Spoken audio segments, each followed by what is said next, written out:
திருமானே நெடியான வெங்கடவான் கோவில் வாசல் அடியாரும் மாணவரும் அறமையரும் கிடைத்து இங்கும் படியாய் கிடந்து முன் போலவாய் காண்பேனே. என்னை ஈன்றெடுத்த தாய் தந்தையும் என்னுடைய குலதெய்வத்தையும் பஞ்சபூதங்களையும் நவகிரகங்களையும் என்னுடைய பல குருமார்களையும் மறைவுகளை இன்று தருமபுரி மாவட்ட ஜோதிட நலசங்கத்தில் நடந்து கொண்டிருக்கும் 5வது மாதாந்திர கருத்தரங்கத்தில் வருகை தந்துள்ள அனைத்து ஜோதிட சொந்தங்களுக்கும் மற்றும் தலைவர் ஐயா அவர்களுக்கும் என்னுடைய வணக்கங்கள் தெரிவித்துக் கொள்கிறேன். இந்த 5வது மாதாந்திர கருத்தரங்கத்தில் எனக்கு கொடுத்திருக்கும் தலைப்பு 5ஆம் பாவமும் குழந்தை பேரும் என்ற தலைப்பில் நான் என்னுடைய சுற்றுரையாற்றுகிறேன். பொதுவாக ஜோதிடத்தில் 5ஆம் பாவம் சொல்றது, அதாவது பூர்வ புண்ணிய பாவம் புத்திரஸ்தானம் சொல்லுவாங்க. அதாவது ஒரு ஜாதகத்தில் லக்னத்திலிருந்து 5வது பாவம் தான் 5ஆம் பாவம். அது 1 5 1ஆம் இடத்துக்கு 5ஆம் பாவம், 5ஆம் பாவத்திற்கு 5ஆம் பாவம் 9ஆம் பாவம், 9ஆம் பாவத்திற்கு 5ஆம் பாவம் லக்ன பாவம். அப்போ ஒரு ஜாதகத்தில் 1 5 9ஆம் பாவங்கள் வலுப்பெற்றிருந்தால் ஜாதகத்தில் அவர் இந்த ஜென்மத்தில் புண்ணிய கர்மாவை, போன ஜென்மத்தில் புண்ணியத்தை செய்த புண்ணியத்தை இந்த ஜென்மத்தில் அனுபவிக்க பிறந்திருக்கிறார் என்று அர்த்தம். அதுல 5ஆம் பாவத்தின் காரங்கள் பல இருக்கின்றன. அதில் புகழ், செல்வம், செல்வாக்கு, மதிநுட்பம், நுண்ணறிவு, ஆழ்மனம், பூர்வீக ஜென்மத்தில் செய்த விளைவுகள், முதல் குழந்தை, புகழ்பெறுதல், கீர்த்தி, பூர்வீக சொத்துக்கள், மாமன் மற்றும் அத்தை, அரசன், அமைச்சர், மந்திரி, தந்தை புண்ணிய காரியங்கள், தந்தை வழிபாட்டன், சிற்ப வேலை, புத்தி, கல்வி மற்றும் புத்தி கூர்மை, கர்ப்பம் சரித்தல், விவேகம், இயற்கையான உள் உணர்வுகள், யாகம் செய்தல், காதல் கலைகள், காதலின் வெற்றி தோல்விகள், இதுபோல் பல காரங்கள், நூற்றுக்கணக்கான காரங்களை 5ஆம் பாவத்தை வைத்து பேசலாம். அதில் மற்றும் குலதெய்வத்தை பற்றியும் தன்னுடைய பூர்வ புண்ணியத்தை பற்றியும் தான் எதற்கு இந்த ஜென்மத்தில் பிறந்திருக்கோம் என்பதை பற்றியும் நாம் அறியலாம், ஜாதகத்தின் மூலம் அறியலாம். பூர்வ ஜென்மத்தில் நாம் புண்ணியம் செய்திருக்கோமா இல்லையா என்பதை நாம் அறிவதற்கு, அதாவது ஒரு குழந்தை பிறந்து ஜாதகம் எழுதும் பொழுது பூர்வ புண்ணியனாம் அப்படின்னு ஒரு வாசகம் வரும். அதாவது பிறந்த ஜாதகத்துல ஜனன மடல் வரும். அதாவது ஜனனி ஜென்ம சௌக்கியானம், வர்த்தனை குல சம்பந்தம், பதவி பூர்வ புண்ணியனம், லிக்கியதே ஜென்ம பத்திரிகா அப்படின்னு வரும். இதுக்கான அர்த்தங்கள் நிறைய இருக்குது.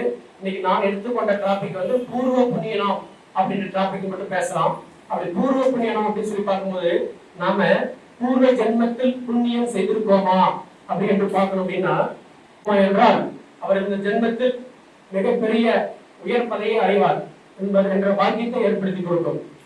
பூர்வ புண்ணியத்தில் நாம் புண்ணியம் செய்திருக்கோம் என்றால் இந்த ஜென்மத்தில் அது எப்படி நாம் கண்டறிவது என்று பார்க்க, ஜாதகத்தில் லக்னத்தில் இருந்து 5ஆம் பாவம் பூர்வ புண்ணியஸ்தானம், அந்த வீட்டு அதிபதி பூர்வ புண்ணியாதிபதி, அதாவது பூர்வ புண்ணியத்துக்கு காரக கிரகம் குரு பகவான்.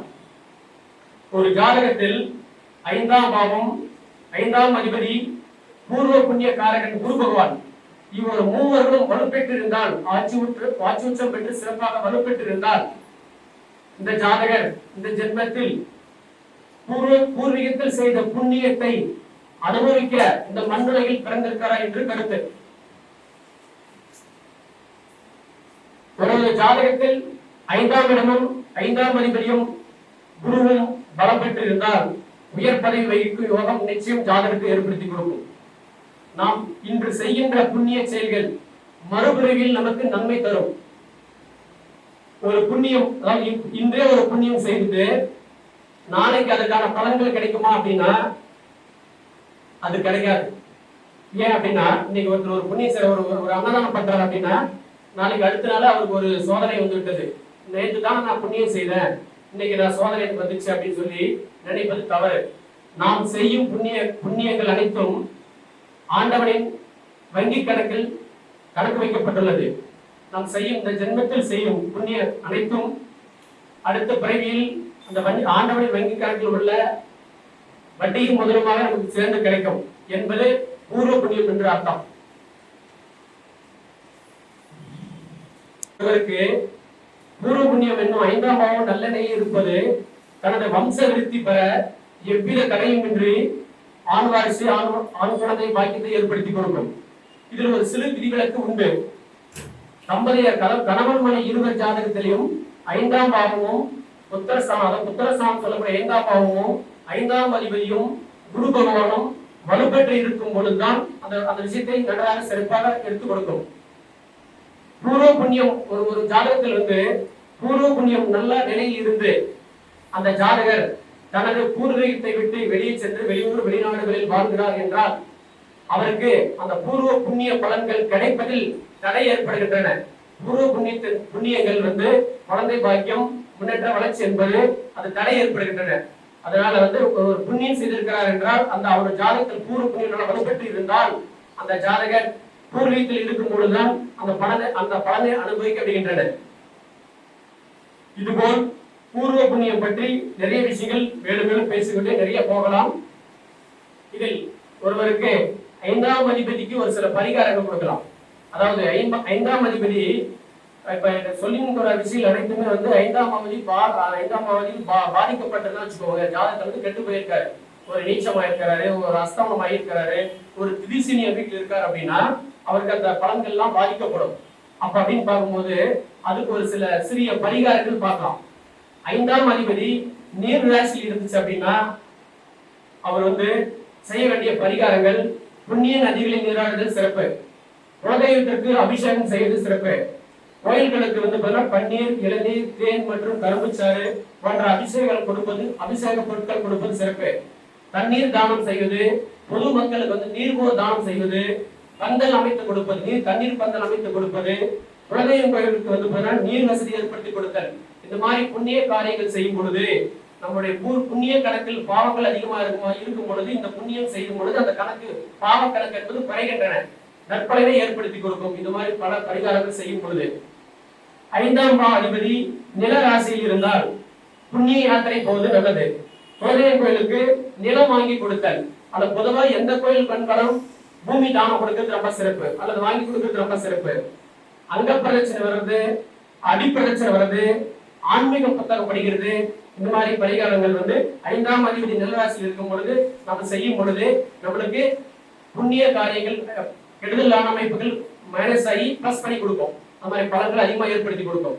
அதே போல 5ஆம் அதிபதி காற்று ராசியில் இருந்தால் ஆன்மீக சொற்பொழிவு செய்வது, பஜனை பாடுதல், தெய்வீக பாடல்கள் படித்தல், மந்திரம் உச்சரித்தல், கோயிலுக்கு ஒளிபெருக்கி வாங்கி கொடுத்தல், கோவிலுக்கு மணி வாங்கி கொடுத்தல், மின்விசிறி வாங்கி கொடுத்தல், ஓம பொருட்கள் வாங்கி கொடுப்பது, இது மாதிரி சுபகாரியங்கள் செய்யலாம்.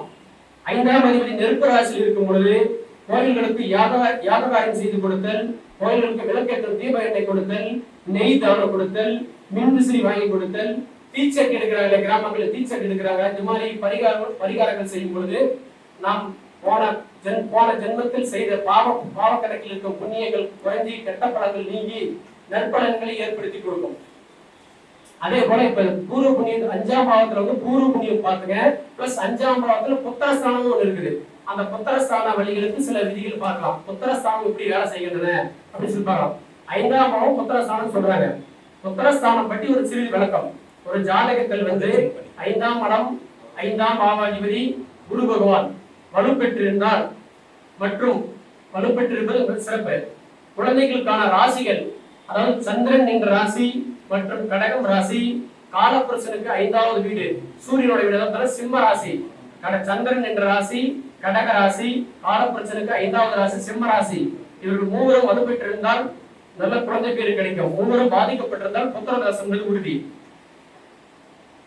மற்றும் நீர் ராசிகளில், அதாவது கடகம், விருச்சிகம், மீனம் ஆகிய நீர் ராசிகளில் சனி ராகு கேதுக்கள் இருந்தாலும் புத்திரதாசத்தை ஏற்படுத்தி கொடுக்கின்றன. ஜாதகத்தில் சந்திரன் வலுப்பெறும் பொழுதும் வலு குறையும் பொழுதும் சந்திரன் வலுக்குறையும் பொழுதும் புத்திரதாசத்தை ஏற்படுத்தி கொடுக்கின்றன.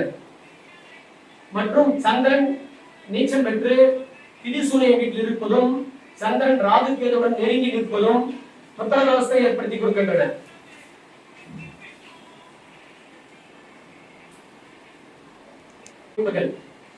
குறைப்பிரசவ அமைப்புகள் பார்க்கும்போது ஜாதகத்தில் 8, 12ஆம் பாவங்கள் 8, 12ஆம் அதிபதிகள் 5ஆம் பாவங்களுடனும் 5ஆம் அதிபதியுடனும் தொடர்பு கொள்ளும் பொழுது அவர்களுக்கு குறைப்பிரசவம் அமைப்பை ஏற்படுத்தி கொடுக்கின்றனர். ஒரு தாயின் வயிற்றில், அதாவது தாயின் வயிற்றில் கருத்தரித்து 9 மாதத்தில் 9 கிரகங்கள் எப்படி வேலை செய்கின்றன என்பது ஜோதிடத்தில் ஒரு கருத்து. ஒரு கருத்தரித்து அந்த கரு தாயிட கர்ப்பத்தில் வளர்ந்து 9 மாதத்தில் வளர்ந்து 10வது மாதம் பிரசவம் ஆகின்றன. 9 மாதத்தில் வளரும் பொழுது அது 9 கோள்கள் அதற்கு துணை புரிகின்றன. அது எந்த மாதிரி அந்த 9 கோள்கள் துணை புரிகின்றது என்பது ஒரு சிறிது விளக்கம். முதல் மாதம் கருத்தரிப்பது என்பது, அதாவது ஆணின் சுக்கிரமும் பெண்ணின் சுரோனியமும் இணைந்த ரசாயன கலவையே சுக்கிரன். அதாவது சுக்கிரன் வலுப்பெற்று இருக்கும் பொழுது தான் இந்த விஷயம் நடக்கும். அது முதல் மாத கருவை ஏற்படுத்திக் கொடுக்கும். இந்த ரசாயன கலவை தான் கரு உருவாகின்றன. இந்த கருக்கு காரகன் சுக்கிர பகவான். 2வது மாதம் பிண்டம் உருவாகின்றன. இந்த பிண்டம் உருவாவதற்கு காரக கிரகம் செவ்வாய். 3வது மாதம் கைகால் உருவாகின்றன. இந்த 3வது மாதம் கைகால் உருவாகின்றன. இதுக்கு காரக கிரகம் குரு பகவான். அதாவது உடலில் உள்ள உறுப்புகளை அழகை அலங்கரிப்பவர் குரு பகவான் தான். அதாவது ஒரு ஜாதகத்துல குரு பகவான் வக்கரமா இருக்குது, அல்லது ராகு கேது நெருங்கி நிக்குது, திதிசூனிய வீட்டில் இருக்குது, இது மாதிரி குரு பகவான் பாதிக்கப்பட்டிருந்தா அப்படின்னா, கணவன் மனை இருவர் ஜாதகத்தில் பாதிக்கப்பட்டிருந்தால் இவர்களுக்கு குழந்தை பேர் சம்பந்தமா வாழ்நாள் முழுதும் ஒரு மனவேதனையும் ஒரு வலியும் ஏற்படுத்தி கொடுக்கும். அப்ப நம்ம திருமண பொருத்தத்தில் பார்க்கும் பொழுது இருவருக்கும் ஜாதகத்தில் குரு பகவான் கெட்டு போயிருக்கும் பொழுது அந்த ஜாதகத்தை இணைக்கும் பொழுது இவர்களுக்கு குறைப்பட்ட குழந்தைகள் ஏற்படுகின்றன. அதாவது கை கால் ஊனம் குறைப்பட்ட குழந்தைகள் பிறக்கின்றன. இது பல ஜாதகத்தில் பார்த்த அனுபவங்கள். அதே போல, அதாவது ஒரு ஜாதகத்தில் குரு பகவான் பாதிக்கப்பட்டிருந்தால், அவங்க கருத்தரிச்சிருக்குது எப்படி இருக்குது, நல்லா இருக்கு அப்படின்னு சொல்லி குரு பகவான் பாதிக்கப்பட்டிருந்தால் 3வது மாத கருவை கவனமாக பார்த்துக் கொள்ளவும் என்று நம்ம ஜோதிடர்கள் சொல்லலாம், இந்த விஷயங்கள் தெரியும் பொழுது. அதே போல 4வது மாதம் எலும்பு நரம்பு உருவாக அதுக்கு காரகரகம் சூரிய பகவான். அதே போல 5வது மாதம் கருவின் அமைப்பில் தோல் உருவாகின்றன. தோல் உருவாக காரகரகம் சந்திரன். அதே போல 6வது மாதம் கருவின் அமைப்பின் ரோமம் முடி நகம் அங்கத்தில் உருவாகின்றன. அதுக்கு காரகரகம் சனி பகவான். 7வது மாதம் அதாவது பிராண இயக்கம், அதாவது அந்த குழந்தை நுரையீரல் சுவாசிக்க ஆரம்பிக்கும். அந்த சுவாசிக்க ஆரம்பிக்கிறதுக்கான காரகரகம் புதன் பகவான். ஒரு ஜாதகத்துல கணவன் மனைவி ஜாதகத்தில் இருவர் ஜாதகத்திலுமே புதன் பகவான் கெட்டு போயிருக்கும் பொழுது அந்த அவனுடைய குழந்தைகள் சுவாச கோளாறு இருக்கிறது, நுரையீரல் பிரச்சனை இருக்கிறது. பார்த்த அனுபவத்தில் பார்த்திருக்கீங்க. அது நம்ம பார்த்துட்டு சிறப்பு.